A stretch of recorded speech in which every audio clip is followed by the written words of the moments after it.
আমি একজন নবমুসলিম, আমি গত 1 বছর আগে ইসলাম গ্রহণ করেছি, আলহামদুলিল্লাহ। আমার বয়স 24 বছর।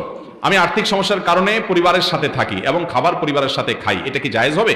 আমার পরিবার এর সবাই মেনে নিয়েছে, আমার মতো করে আমাকে ইসলাম পালন করতে দেয়, কোনো সমস্যা হয় না। দয়া করে আমাকে কিছু নসিহা করুন। ভাই আব্দুল্লাহ উনি লিখেছেন, একজন নবমুসলিম ভাই। খুবই ভালো লাগলো আপনার প্রশ্ন পড়ে ভাই। আল্লাহ রাব্বুল আলামিন আমাদের ভাইকে ইসলামের উপরে, ঈমানের উপরে অটল অবিচল থাকার তৌফিক দান করুন, বলুন আমিন। যদি কোন মানুষ অন্য ধর্ম থেকে ইসলামে আসেন, ইসলামের সত্যতা উপলব্ধি করার পর আলহামদুলিল্লাহ, আহলান ওয়া সাহলান, মোস্ট ওয়েলকাম ইসলামে তাকে। তার যদি বাবা মার সাথে তিনি বসবাস করেন, ইসলামের দৃষ্টিতে কোনো নিষেধ নাই।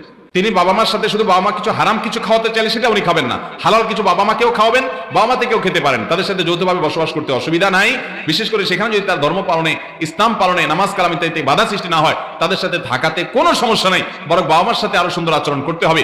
আল্লাহ বলেছেন, ওয়াসাহিবহুমা ফিদ দুনিয়া মারুফা, তোমার বাবা মা যদি অমুসলমান হয় দুনিয়াতে, তাদের সাথে সুন্দরভাবে বসবাস করবা এবং তাদের সাথে সুন্দরভাবে সঙ্গ দিবা, তাহলে বোঝা গেল তাদের সাথে থাকতে ইসলাম নিষেধ করে না।